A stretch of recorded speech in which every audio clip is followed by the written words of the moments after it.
여러분 안녕하세요. 채널이 좀 퍼지다 보면 이제 혼자서는 좀 벅찬데 이런 생각 다들 한 번쯤 해보셨을 거예요. 이때 뭐랄까 자연스럽게 MCN과의 협력을 떠올리게 되는데요. 오늘은 바로 이 지점입니다. 크리에이터가 MCN과 파트너십 이걸 맺을 때 뭘 알고 준비해야 하는지 또 계약서는 어떤 내용으로 보통 채워지는지 좀 깊이 파고들어 보겠습니다. 대중문화 예술인 표준계약서나 서울시에서 나온 크리에이터 표준계약서 같은 좀 공신력 있는 자료들하고 실제 경험들을 잘 녹여서 핵심만 딱 뽑아드릴게요. 자, 바로 시작해 볼까요? 자, 채널이 커지면요, 처리할 일이 진짜 많아지죠. 편집, 기획은 당연하고 광고 영업에 저작권 관리에 세무까지. 어휴, 이때 MCN이 딱 나타나는 건가요? 구체적으로 어떤 도움을 받을 수 있는 걸까요? 네, 맞습니다. MCN은 단순 소속사 개념이라기보다는 크리에이터 성장을 위한 좀 전략적인 파트너, 네, 그런 역할을 한다고 봐야죠. 기본적인 채널 데이터 분석이나 성장 전략 수립, 요즘 트렌드 리포트 제공, 이런 건 물론이고요. 더 나아가서는 이제 브랜디드 컨텐츠라던가 상품 공동구매 같은 거 있잖아요. 그런 수익화 기회를 이렇게 발굴해서 연결해 주기도 하고요. 또 여러분의 그 IP, 그러니까 지식재산권을 활용해서 상품을 개발한다거나 유통하는 그런 부가사업 기회도 같이 찾아보기도 합니다. 스튜디오나 장비, 아니면 유료 음원 라이센스 같은 제작 환경 지원도 있고요. 또 복잡한 저작권이나 세무, 법무 문제 처리, 이것도 빼놓을 수 없죠. 다른 크리에이터들이랑 교류할 기회도 주고요. 와, 정말 다양한 지원이네요. 듣다 보니까 MCN의 가장 큰 가치랄까? 그게 단순히 이것저것 막 도와준다는 걸 넘어서서 크리에이터가 제일 잘하는 거 있잖아요. 그러니까 콘텐츠 제작. 여기에 집중할 수 있게 시간하고 어떤 정신적인 여유?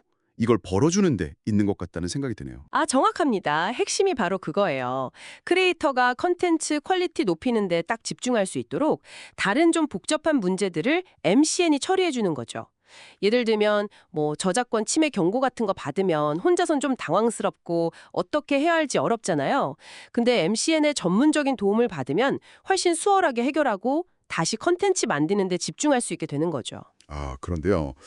이런 지원들이 모든 MCN에서 또 모든 크리에이터한테 다 똑같이 제공되는 건 아닐 수도 있잖아요. 그렇죠? MCN 규모라던가 아니면 좀 솔직히 말해서 크리에이터의 협상력 같은 거에 따라서 지원의 질이나 범위가 좀 달라질 수도 있을 것 같거든요. 네, 맞아요. 현실적으로 그런 차이가 있을 수 있습니다. MCN마다 좀 주력하는 분야나 지원 시스템이 다르기도 하고요. 또 크리에이터의 채널 규모나 영향력에 따라서 계약 조건이나 지원 수준이 달라지기도 하죠. 그래서 계약하기 전에 이 MCN이 어떤 부분에 강점이 있는지, 그리고 나한테 실질적으로 어떤 도움을 줄 수 있는지, 이걸 좀 꼼꼼히 확인하는 과정이 꼭 필요합니다. 그렇죠. 특히 그 광고 계약 같은 거 할 때요. 직접 단가 협상하는 게 좀 껄끄러울 때 많잖아요. 이때 MCN이 중간에서 이렇게 잘 조율해주면 확실히 스트레스는 덜 받겠네요. 맞습니다. 그런 협상 대행 역할도 MCN의 주요 기능 중 하나죠. 네. 자, 그럼 MCN이랑 같이 하기로 마음을 먹었다면 이제 피할 수 없는 관문이 바로 파트너십 계약인데요. 법률 용어도 많을 것 같고 좀 복잡할 것 같습니다. 어떤 부분을 특히 좀 주의 깊게 봐야 할까요? 계약서라는 게 관계의 어떤 기본 규칙을 정하는 거니까 중요하죠. 그 서울시에서 배포한 1인 미디어 콘텐츠 창작자 표준계약서 같은 자료를 좀 참고하시면 전체적인 구조를 이해하는 데 도움이 될 겁니다. 계약의 목적부터 시작해서 MCN이 뭐고 채널이 뭐고 콘텐츠는 뭐다 이런 용어 정의부터 나오거든요. 역시 근데 가장 중요한 건 권리와 의무 조항이에요. 서로 뭘 해주고 또 뭘 지쳐야 하는지 이걸 명확하게 하는 거죠. 크리에이터는 보통 채널 연동이나 MCN 브랜딩에 협조하는 거, 꾸준히 콘텐츠 올리는 거, 저작권 잘 지키는 거 이런 의무를 지고요. MCN은 그 대가로 채널 성장 지원, 또 투명한 수익 정산, 크리에이터 보호 같은 의무를 지는 거죠. 그리고 그 독점 조건안이라는 게 어디까지인지 명확히 하는 것도 중요하고요. 음, 듣기만 해도 복잡한데 가장 민감한 부분은 역시 수익 배분하고 지식재산권, IP 귀속 문제일 것 같아요. 여기서 좀 놓치기 쉬운 점 같은 건 없을까요? 맞습니다. 그 두 가지가 정말 중요하죠. 수익 배분 비율, 그리고 정산 주기 및 방식. 이거는 정말 꼼꼼하게 확인해야 합니다. 특히 그 정산 내역이 투명한지, 그걸 위해서 증빙 자료를 요청할 수 있는 권리가 명시되어 있는지 이거 확인하는 게 좋습니다. 그리고 IP 같은 경우는 보통 크리에이터가 혼자 만든 콘텐츠는 크리에이터 거, MCN이 기획하고 제작했으면 MCN 거, 같이 만들었으면 지분율 따라 나누는 방식. 이게 일반적이거든요. 근데 이 기준이 명확해야 나중에 뭐 2차 저작물 만들거나 라이센스 사업할 때 분쟁을 막을 수 있어요. 그러니까 각자 기여한 부분을 명확히 하고 권리 관계를 확실히 하자는 거죠. 물론 뭐 계약 기간이나 갱신 조건, 해지 사유 및 절차, 분쟁 해결 방법 이런 것들도 당연히 중요하고요. 아, 그렇군요.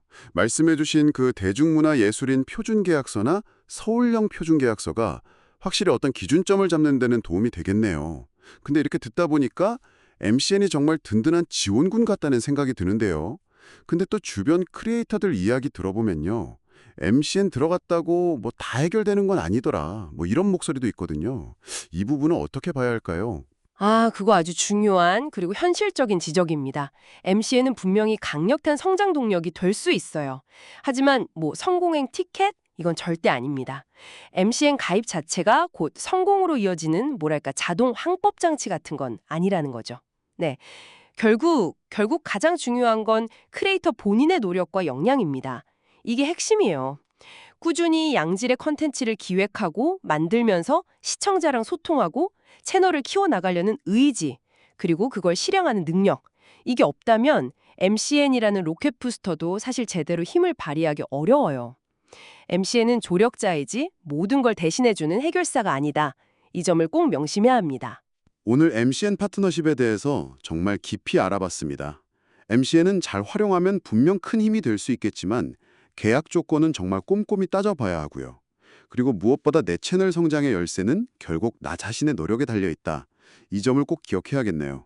네, 계약서 조항 하나하나를 이해하는 것도 물론 중요한데요. 거기서 한 걸음 더 나아가서 이런 질문을 스스로에게 던져보는 건 어떨까요? 이 파트너십을 통해서 우리가 어떻게 서로에게 긍정적인 시너지를 만들 수 있을까?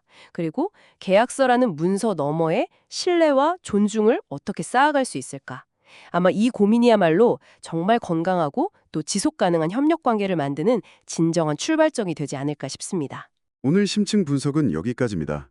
여러분의 컨텐츠 여정에 늘 유용한 정보로 함께하겠습니다.